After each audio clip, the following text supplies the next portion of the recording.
Hello and welcome to Banking Transformed. I'm your host, Jim Roos, owner and CEO of the Digital Banking Report and co-publisher of the Financial Brand.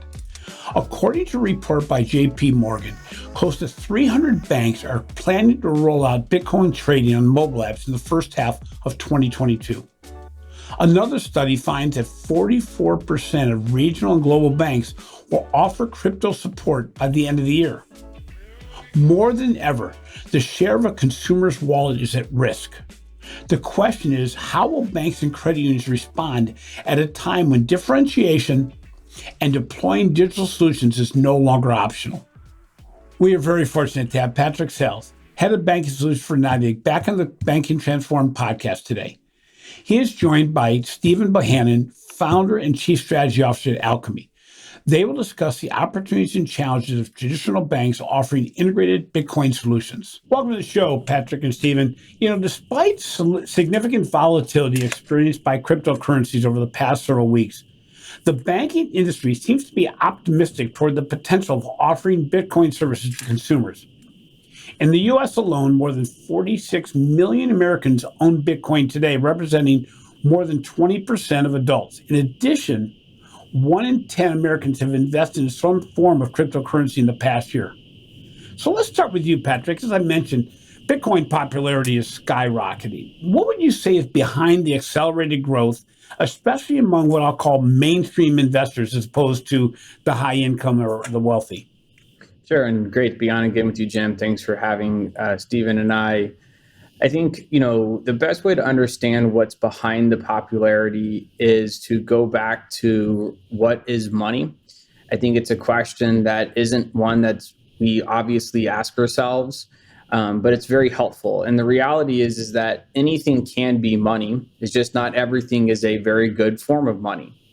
And the way you understand how good of a form of money something is by a three-pronged test. That one looks at it as a store of value, second as a means of accounting, and third as a mode of exchange. So let's take a Monet painting, for example. As a store of value, it would score 10 out of 10 because there's a finite amount of them, and no matter how much any of us want more water lilies, it doesn't exist. But as a means of accounting, it would score like a 1 out of 10. What are you supposed to do when you order your coffee? Well, that will be 1/13 millionth of water lilies. It doesn't work well. As a mode of exchange, again, here, what are you supposed to do? Cut up the Monet. It doesn't score very well. So that's why most people don't use Monets as a form of money. But now let's look to gold, which has been the dominant form of good money for much of human history. When we look at it as a store of value, it scores pretty well. The annual supply of gold only increases by about 2% per year. As a means of accounting, it wouldn't score all that well. We don't have that many increments. We have coins and bars. And as a mode of exchange, it would score very poorly, especially in today's globally connected world. What are you supposed to do? Like lug around a bag or a vault with gold everywhere you go and make those exchanges? And so part of what happened in human history as we became more connected and began traveling, we realized that we needed a different form factor. And that's when fiat came to be and said, hey, I can leave my gold at this bank and Stephen can leave his gold at this bank, and I can have this piece of paper that represents that. And now it's much easier as a mode of exchange. And so now if you turn to Bitcoin and you run it through that same test, as a store of value, Bitcoin would score 10 out of 10. There can only be 21 million. It's finite. As a means of accounting, every Bitcoin is divisible by 1 million units. Think about that compared to the US dollar. We have 15 or 16 increments, not nearly the same as we do with Bitcoin. And as a mode of exchange, Bitcoin would score 10 out of 10 as well. Two people on the other side of the earth with flip phones can send $1 or $1 billion back and forth to each other. And so what it comes down to is when you think about, what's the best form of money, and then you go back through that exercise, you realize how Bitcoin is the best form of money that is been in existence. And you see that in countries here in America, but also third world countries like El Salvador. And it's why they've adopted it as a form of Tinder. And so I think there's just a broader awareness and recognition of money and thinking about Bitcoin as money, but also what I know of money being dollars and how do those score. and people choosing to say, I'm going to store my wealth or my money in a different form factor, being Bitcoin. And then the last comment is that Bitcoin is not only this new, better form of money, it's built on network theory. And the best way to think about what's happening here is, I think, look at an analogy of Airbnb. When it first came out, if Stephen and I wanted to go on a trip to the Bahamas, maybe there was one option available, and so we didn't do it. But if we go now, there's 100 options available. And as the network, every user who gets added to the network becomes more valuable. And that's why Airbnb is what it is, or Uber is what it is. And there's this inherent value increase in the network every time someone chooses to opt into it. And so what you have is these two factors of people recognizing it as a better form of money. And then every time someone does that, the network inherently becomes more valuable, which in turn makes the Bitcoin more valuable. So, Patrick, with NYDIG and also the banks and credit unions that are working with crypto and Bitcoin right now, how are they keeping pace with the popularity in terms of offering related products and services? I think that's where partnerships like Alkami are really changing the game for the industry. If you're a bank or a credit union, you want to do something new, you're largely dependent on your technology provider for that user experience or that user interface or the capability. And that's not easily done without the cooperation of your partners. And so as companies like Alkami have made the NYDIG solution, for example, available, now it takes 30 days for a bank or a credit union to be able to offer buy, sell, hold the way that fintechs like Cash App or PayPal can. And so I think the industry is quickly moving to say, hey, how do we get kind of a V1 product out there, which is buy, sell, hold, but then recognizing there's so much more that they can do, from Bitcoin rewards to lending dollars secured by Bitcoin, et cetera. And so I think 2022 will really be the year we see the industry completely change in terms of Bitcoin and banking and credit unions. Great. Stephen, at Alkami, you see the banks and credit unions continually transform and digitally transform what they're trying to offer. Why do you believe more mid-tier financial institutions are deciding to offer Bitcoin? And what prompted Alkami to partner with NYDIG to offer these services? Well, I think that as far as what's prompting them to kind of get involved is the same thing that prompts them with kind of any other product that they decide to get involved in, whether it be a certain type of a loan or another deposit product or anything else. It's the desire to remain relevant and therefore competitive within the market. I mean, we've went from 30,000 financial institutions 40 years ago to 20,000 20 years ago to 10,000 now, and obviously there's a lot of people that don't exist anymore. Further consolidation, you really have to grow and you have to remain relevant if you want to be able to be successful in this market. So I think it's a survival instinct that ultimately really brings them to these types of opportunities and with new products, new instruments, whatever it happens to be. You also have kind of other headwinds in the market. You look at obviously where overdraft and SF income is going to be going, which may be to zero. You look at as the consolidation happens in the financial institution industry, there's going to be more and more of them that are crossing that 10 billion threshold, that magical 10 billion threshold, to see a huge haircut to their interchange revenue. And meanwhile, still, and obviously we have the prospect of raising rates over the next year or two, but they're not there yet, and so they're still dealing with obviously very, very small interest rate spreads as well. So I think this kind of desire to have non-interest income or fee income, any sort of income they can get related to payment processing, things like that. So there's a lot of there's kind of some macro reasons just financially why you would look to have more products to be able to drive more fee income. But then I think that the ultimate survival instinct is around relevancy. In terms of why we looked at NYDIG to do it, I think that there's so much innovation that's happening in the fintech space. There was something like, I read an article, maybe it was a few weeks ago, that it was something like 130 billion or something that had been invested into fintech last year. It's just a crazy amount of investment that's happening there. And what we see is that really finance as we know it, traditional finance, is really changing. Think about companies like Square or PayPal, Venmo, whatever. And what you see is that the market responding to it, right? Like, so then the market comes out and says, "Oh, we've got Zelle," and then the Fed say, "Well, we're going to have Fed now," and then of course now Fed is talking about having a digital currency, right? So you see kind of the traditional market players trying to respond to kind of the innovators in this space, and it's because of so much fuel, in the form of capital that's been poured into the fintech industry over that amount of time. But the thing that generally slows them down is that they are insured and therefore regulated financial institutions. And so it's not that there hasn't been crypto offerings out there that we could potentially technically plug into. I think one of the main reasons that we went with NYDIG is that they had really just done the legwork. They had done the legwork of working through all the regulators with all the various states and at the national level. And because we knew that was going to be the primary limiter to being able to kind of innovate in this way was the regulators.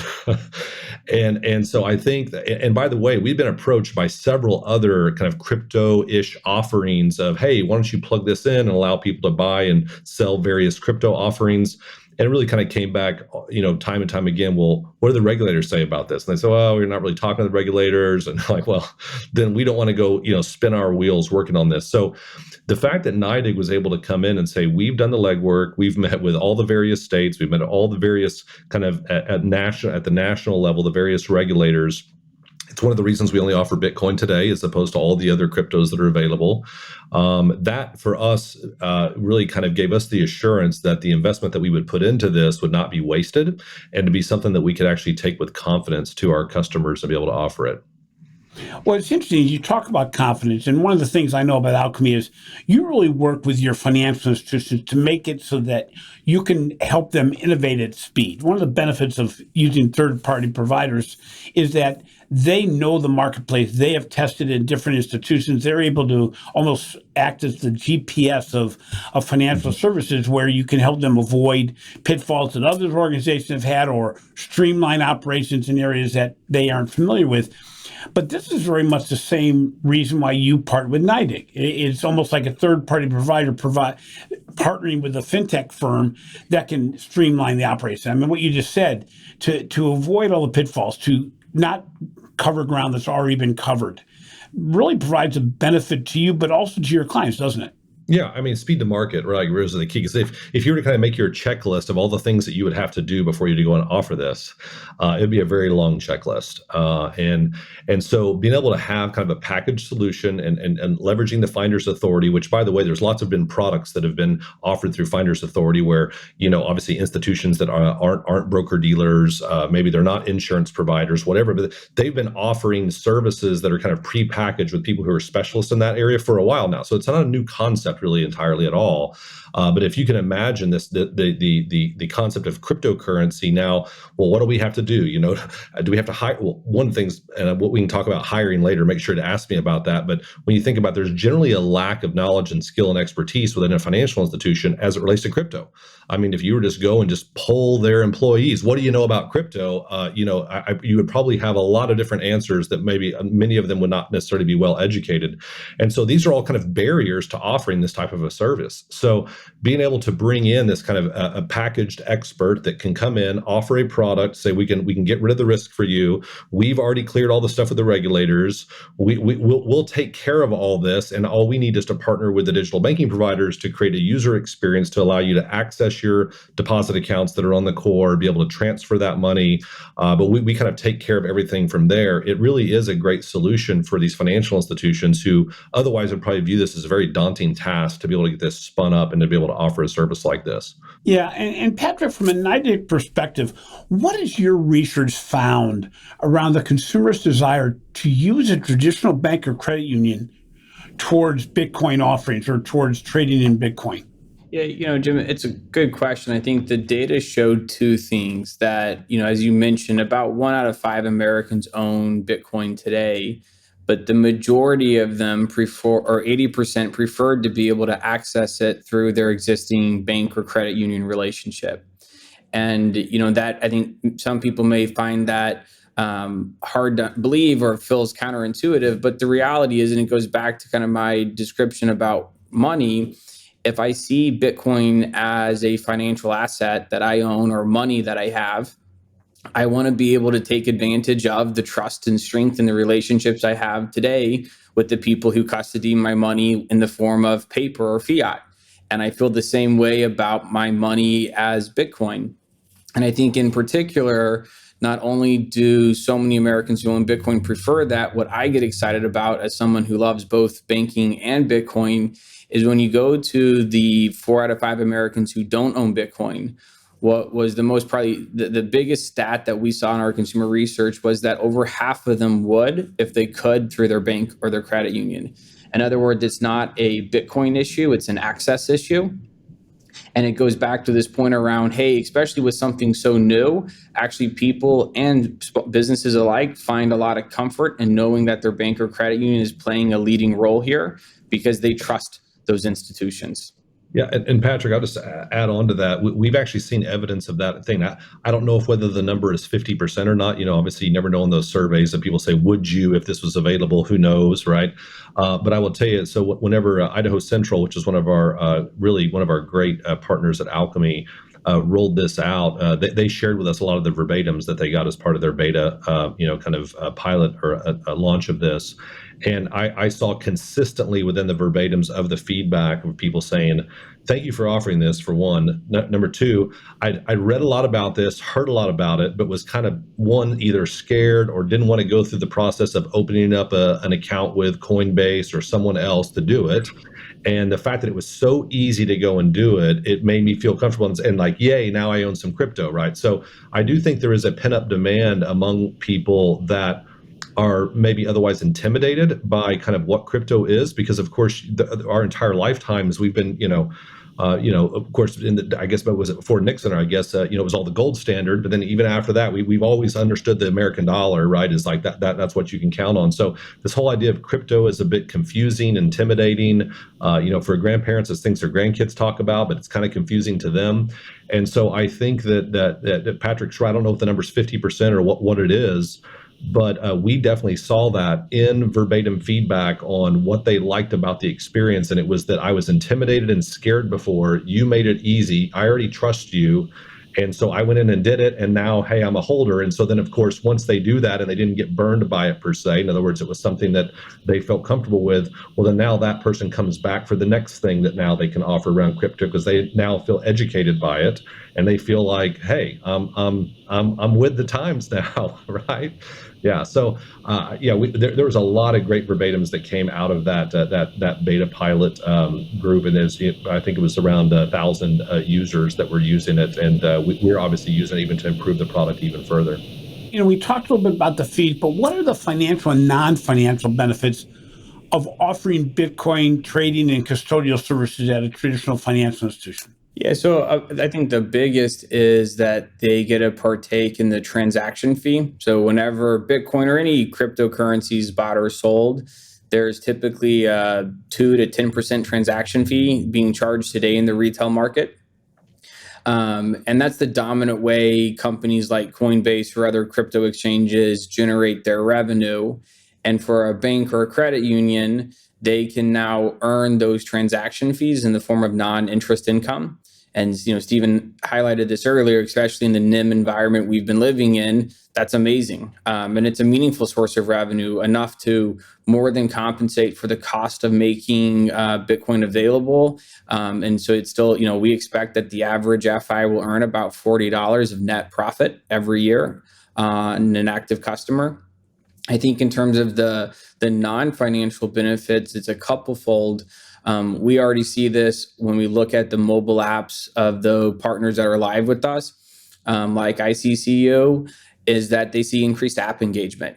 People think about it, right? You want to log in and see the price of Bitcoin. It's awesome if you can open up your ICCU mobile app and see the price of Bitcoin. You want to see what's happening. And so there's a lot of benefit there. And we've heard stories of people already having grown their deposit relationships at an FI since they made Bitcoin available, or they've bought additional loan products. And so again, you're just able to stay top of mind, which I think is very important for existing FIs as they continue to compete with fintechs and all of the digital marketing that they are doing. I think the other benefit is culturally. This has been something I've loved hearing, is I think many of us in the bank and credit union industry feel like we're not the most innovative at times. And all of a sudden, when now I've got Bitcoin, like, wow, holy crap, I have Bitcoin available. And watching employees respond to that and react to that and just kind of infuse energy and life, I think is another, kind of soft benefit that the FI gets. Stephen, you mentioned that you referenced and you asked me to ask you about it, so I'm going to do it now. One of the components of this is that, as you mentioned, that most people are really confused by what Bitcoin is, the benefits, the risks. Is it an investment or is it speculative? How are you seeing financial institutions educate their employees around the basics of Bitcoin, but also the people that are actually doing the transactions, the deeper understanding of the service? Well, I think that's one of the biggest problems. I don't see them doing it, and it's not really happening, and probably because there's not as much comfort and education level at the executive leadership and at the board level, and so it's not being kind of mandated to have this kind of instructional, kind of teaching, I guess, at the frontline level, which is a shame, quite honestly, and I think that's one of the things that I really like about, and there are a lot more opportunities than what is offered to the NYDIG product within the solution they're offering the digital banking providers. Obviously, a lot more cryptocurrencies. There's kind of lending. There's all trading on now Bitcoin or crypto ETFs and all kinds of stuff. And I would say that there is a huge difference between what's available in the market and then the knowledge of it by your typical employee of a banker or like the employee of a traditional financial institution. It's staggering how different it is. I had read an article, I guess it was a couple months back, and just talking about how it was funny how the big banks for years, ultimately, because they saw this kind of control slipping away, were trying to create all this FUD around cryptocurrency and calling it, a fraud, and it's a ripoff and all these things. And then once they realized it was going to happen, whether they were with it or not, they switched quickly, and it was something like. It was like the major banks, there was like 1,000 new cryptocurrency positions that were created and hired for over the last 3 years, right? I don't see the same type of thing happening in the regional and community financial institutions, unfortunately. And so I think that the NYDIG offering is a good first step, but I would say that these institutions need to leverage that then as a way to start educating their employee base, just like they educate them about what a credit card versus a mortgage versus a deposit account versus a checking account versus a CD and anything else. They need to be educating them on cryptocurrency, start with a NYDIG product, but there's got to be that kind of level of comfort. Like today, if you were to walk into our customers who offer that, and I don't know, I haven't checked on this with ICCU, but probably if you walked up to the teller there and said, "Hey, I heard this," they may say, "Yeah, that's something you got to do on our mobile app, but we don't really kind of know a lot about that in the branch," right? I don't know that, so I could get a call from Kent or something saying, "Stephen, that's not right." But I'm just saying I'm not seeing that as much where people are saying, "Look, we got to hire some specialists," and when you look at that, it's really ironic too, right? Because we've seen, like in the credit union space as an example, they've really started to get more into business banking, right? Some of them are buying banks, some of them are hiring commercial bankers from banks because they're saying, "Look, I don't have this expertise internally, and so I need to hire this externally to come in here because this is going to be a key part of what we offer going forward, and so I've got to kind of attract the talent." I don't see them yet doing that with cryptocurrency. And I think they're behind the curve because we actually do see the big banks doing that. And they started with obviously they're investing in their private wealth clients. They're starting to roll that out to their retail clients. But I would say they're more prepared for it. And so the challenge I would give probably to our customers and the regional community financial institutions in general is like, don't wait until it's too late. And make this, it's a cool feature that you can offer through your app, but it really needs to be more ingrained and embedded throughout your organization that people know about these products and understand them and can have a conversation with their customers and their members about these types of things. And a related subject, and we talked about the education of the employees, we also have to talk about the education of the regulators. They're kind of playing catch up also with regards to issues of transparency and safety. What measures can the financial institutions take to protect themselves against non-regulated digital currencies and maybe doing something wrong? So, Jim, I think a couple of comments here, and I think this is something we've been very focused on. Like if you logged into the ICCU app, or another great partner of Alkami's and NYDIG's is Star Community Bank, the consumer see is educational material, like what's Bitcoin 101 and what's Bitcoin mining. And I do think to that very conversation, there needs to be a lot of education happening at both the consumer level and the staff level. And that is something that I think we spend a lot of time trying to do and working with Alkami on how do we continue to make that more and more robust. So I think my comment there is I think we all are aware of the need for it and push and support that. From the regulator's perspective, look, I think there's this misunderstanding that crypto isn't regulated. And the reality is anything that involves money in this country will ultimately fit inside of a very well-established legal framework of either being a security, a commodity, or tender. And it's obviously not tender. That's only what the central bank prints. And so then what happens, though, is because some fundamental attributes have been rearranged because of the technology, it didn't make it readily apparent, wait, is this a commodity or is this a security? And I think, frankly, from the regulator's perspective, if I look at it globally over the last 10 years, you got to go focus on the things that are the biggest problems in the world. You can't focus on every problem. And as crypto got bigger and bigger as an industry, I think we have seen the regulators very quickly begin to step in and to say, we got to stop this. We need to think about it like this. Even the most recent news, in the crypto space with the SEC is another example of that. But I think what's important for financial institutions, and I came from a community bank before joining NYDIG, and I had a pretty good grasp on banking regulations, but I was pretty ignorant on securities and commodities law. It just wasn't something that I understood because I hadn't been exposed to it. And as I got here and I began to realize, hey, there's actually a lot of similarities in banking regs to commodities and securities, but there are also differences. And until you have that framework installed or that knowledge, it's really hard to know how to look at anything and say, isn't this just technology? Well, no, it's not technology.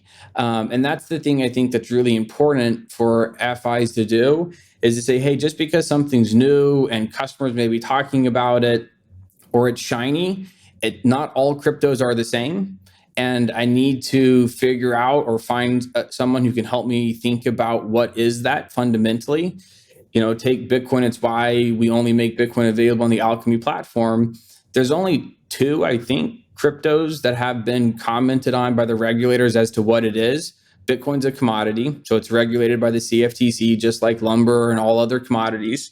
And then XRP, the SEC has sued and said that's a security. And in the absence of that, it's not been defined. That doesn't mean it won't be, or it shouldn't be. It's just there's got to be kind of a maturation happen across all of the regulators as they say, okay, what is this and where does it belong? And I think as an FI, you just need to, as we know inside of safety and soundness framework, is to be cautious and intentional in what we go after. We don't need to be the first ones out to do something. That's not how banks do it, right? But I think it's the recognition that there's another legal framework that they need to come to understand at some level to really be able to understand crypto. And what's funny when you talk about the regulators, it's funny is that in I don't know what the right word is, maybe in writing and documentation and from a legal perspective, it seems like they're caught up, but in their knowledge, they're actually behind. So here's the example. So Star Financial Bank, which Patrick mentioned, they were early adopter of this. And as they went through, obviously, the state of Indiana, they got their approval to kind of do this. And so everyone says, okay, well, technically, yes, you can do this. According to the regulations, you can do this. And then I had a call with when their folks over there. She told me, she said, wow, I just got off a call. This was like 2 weeks after they rolled it out or something. I just got off a call. I had more regulators on that conference call than we've been in 20 years, state, federal, everything. And they're just asking us lots of questions. Okay, how does this work again? And so what happens if this? And what happens if that? And so it was like just going through all the various risks, ensuring that they had done their due diligence, that they had accounted for all the risks. And so then they said, okay, great. And I think that she said, then they followed up and said, hey, we're probably going to follow up with you as we have more questions. So I think what you're seeing is all the regulatory bodies are still trying to get their ducks in a row, and down to the individual auditor or regulator themselves, really that same kind of education we talk about at the bank employee level, it needs to happen across the regulatory agencies level as well.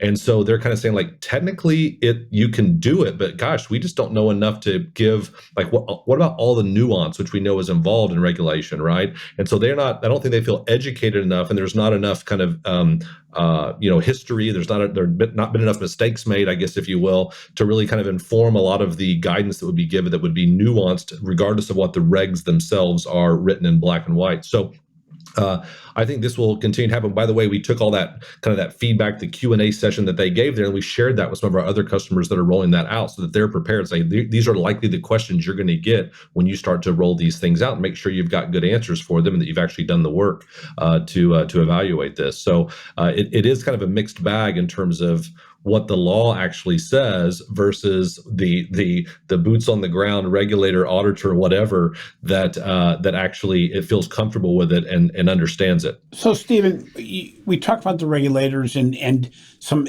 lack of clarity in that sense. Is that the major hurdle you have? You're reaching out to your financial institution partners that trust you on everything they do inherently. Is that the major hesitancy that organizations have around going forward with offering Bitcoin as a service? And secondly, and related to that, how important is speed of implementation right now to be able to get ahead of the curve as opposed to playing catch up? Gosh, so there's the first question. It is a mixed bag. So I don't know that I have enough data to say what the primary kind of inhibitor is to speed of mass adoption. I'll give you just some of anecdotally what I've heard across the board. Some of it is no different than what we would hear with kind of any other product or any other digital banking feature, which is we don't want to be first, right? So like, let's let a certain group of pioneers kind of go out there, learn some of the lessons early, and we'll be our quote fast follower, right? So there's certain institutions that I would say culturally that's how they are. They've been that way with everything, and so they're definitely going to be like that with Bitcoin. So I think so. I don't really look at that as any different than just kind of the nature of the culture of the institution, generally the leadership and the board and executive leadership of the financial institution. The other one that we see is this is a very small number. There is kind of this debate around kind of, I don't know, it's almost like a morality issue. Kind of, well, what happens? Like, isn't our job as the financial institution to quote protect our uneducated customers and members from making a mistake, right? And so that's where they are now. These are the same people that will allow them to obviously swipe their card at a casino and gladly take the interchange on that. These are the same folks that offer investing in many cases through partner broker dealers of theirs, that they are able to go and invest in stocks or short stocks or whatever. But for whatever reason, that they kind of have this thing of like, is this a high risk thing? And if we offer it, are we kind of endorsing it? And then therefore, do we feel comfortable endorsing it, right?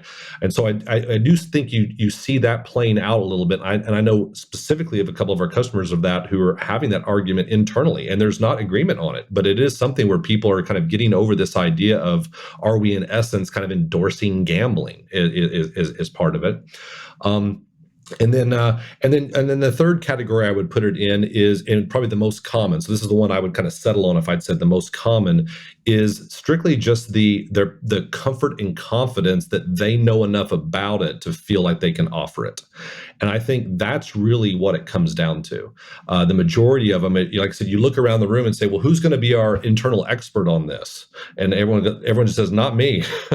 So I think that, again, like I said, I view it very much like offering commercial banking services or business banking services. You know, if you've been a retail focused financial institution for a long time, you say, hey, we want to have a business banking division. We want to start offering cash management services. And you look around and say, well, who's gonna tell us what we should offer and what the rules are and what it's not me, right? So I think it's really a knowledge problem, kind of a knowledge gap that exists within the institution. And obviously, when you have more knowledge, you feel more confident. And the more confident you feel, the more things that you do.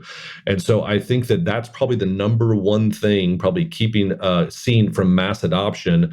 And they're actually kind of being dragged along because of the FOMO, right? Whether it be the fear of missing out or the fear of irrelevancy. But hey, that may be as good as a reason or motivator as any. Sometimes, again, survival instinct sometimes makes people kind of push outside their comfort zone, and I think that's what we're going to see here.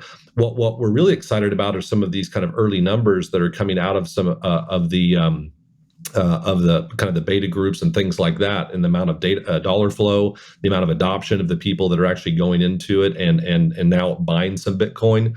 I will tell you this, Jim, that everyone agrees that deposit leakage is a major problem as it relates to crypto. I had a conversation with one of our customers that they're north of 10 billion, but not too far north of 10 billion. And they said, Stephen, we did a analysis last month of how much money was flowing out to the various kind of crypto providers, whether it be Coinbase and others. They said it's $40 million just last month. And it's not that it's that there's $40 million being bought in crypto, but what's happening is people are parking their assets in a place that give them the ability so that when Bitcoin dips the next time, they can quickly buy it, right? And so that even if it's just holding there, and we know that Coinbase and others, that's their entire motive is, okay, let's get you holding that there. It might not all be in crypto, but now I'm going to offer you a savings account with a high rate of return, right? So once I get you in the door and get you to park some assets so you can be opportunistic around the rise and fall of crypto, now I can start offering you these traditional banking services. And boy, it is a foot in the door. And it's something that if I just hope that our customers and the regional institutions in general don't wait till it's too late. Well, that's interesting, because I was talking to some bankers last week at a conference, and they said, everybody talks about the fact that the savings rate went up so greatly at the beginning of the government funding and the government benefits and all that.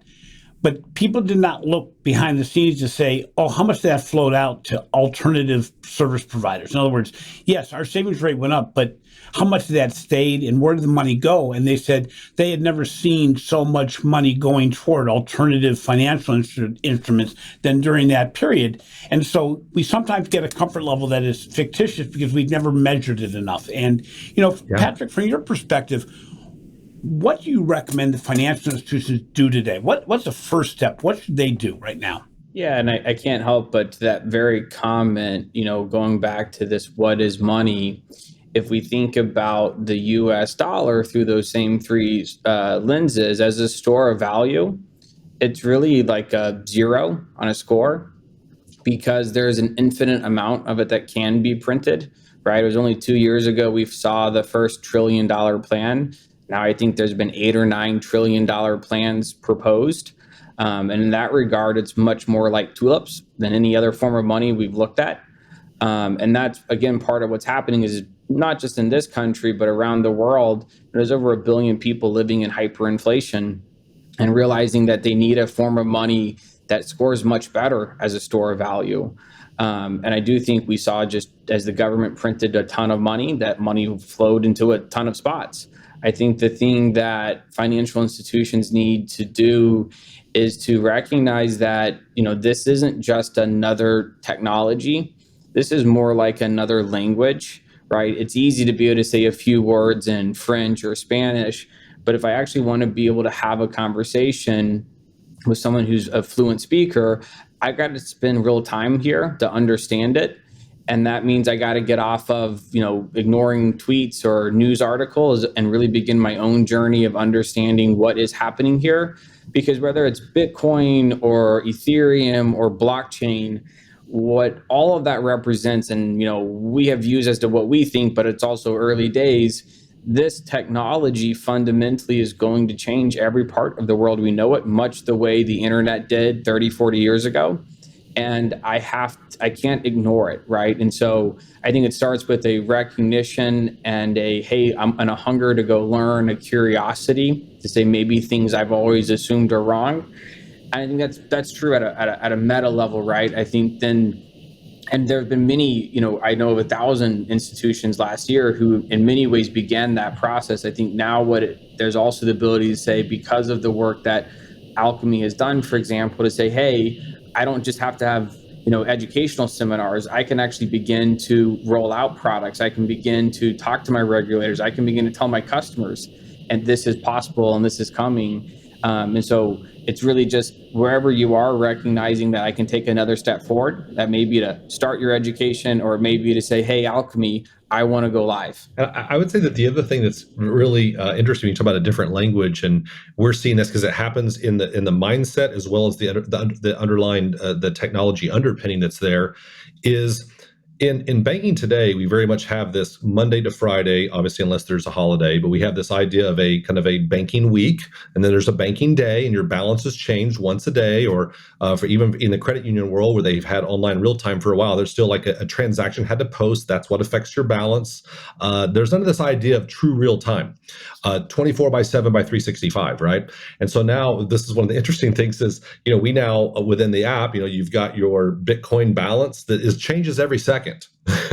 and this is like a whole different mindset around like, oh, it's Bitcoin's open on Saturday and Sunday and President's Day and everything at 24 hours a day. And I think it's a good thing, right? Because really the world is becoming global. The world is becoming 24 by 7. The world is becoming real time. But I will just tell you that is not the way that the traditional banking industry measures events. It is very much a daily type thing. And so we already had to do some things within our technology to account for this difference, right? Like whenever you log in Friday, well, obviously I pull your balances from what happened on Thursday night when you batch posted.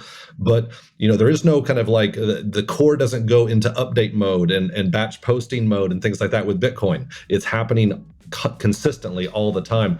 So I think there's also still a disconnect in the way that we do service for it and everything else and what people expect around it. It is much more like what you think of in the e-commerce world of real time all the time, and not when you think about the traditional deposit balance or loan balance, of which updates kind of no more than once a day generally, and that's only Monday through Friday, and that's not a holiday. So this new world, that's why I said hiring people that understand crypto, very important. And when they come into this and say, if we're going to be in the crypto business, we also have to look at how that really is juxtaposed against our traditional way of thinking about how balances and transactions update and kind of this new world of 24 by 7. So that's another, I'd say, educational thing they're going to have to get comfortable with as they offer this. But again, the good thing is that's where the world is moving anyway, to real time. And so this is just a way to dip your toe in the water a little further to get to that spot. Gentlemen, I thank you so much for being on the show today. We've learned a lot. We're still learning as we go along. As I mentioned, Patrick was on the show last August.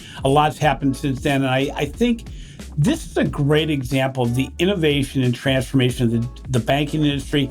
But it also highlights the need to work with partners that really understand where the business is going. It doesn't matter if you're looking at faster ways to open a new checking account or new ways to do lending or offering Bitcoin services. You can't build it from within. In fact, the biggest organizations aren't building it from within. They're using partners. This is a great example of not only from an educational perspective, but really being able to kick the tires and see how it works and see how it can work, and with partners that you can trust. And Alkami and NYDIG are two organizations that really are on the cutting edge of this, but realize that the difference between cutting edge and bleeding edge is narrowed significantly. It no longer is to the benefit to be, I'm gonna test, I'm gonna see what happens, and I'll be a fast follower. The reality is, in banking, there's no fast, but there's a whole lot of followers, and we need to start rethinking the way we look at innovation. Again, gentlemen, thanks so much for being on the show today. Appreciate having you. Thank you, Jim. Thanks, Patrick. Thank you, Jim. Thanks for listening to Banking Transformed, rated the top 5 banking podcasts and the winner of 3 international awards for podcast excellence. I appreciate the support you have provided since we started this endeavor. If you enjoy our show, please be sure to provide a review on your favorite podcast platform. Finally, be sure to catch my recent articles on the financial brand and check out the research you're doing on the Digital Banking Report. This has been a production of Evergreen Podcast. A special thank you to our producer, Leah Longbreak, audio engineer, Sean Rowe-Hoffman, and video producer, Will Pritz. I'm your host, Jim Marous. Until next time, remember, just because you don't understand something doesn't mean that it's nonsense or that you can ignore it.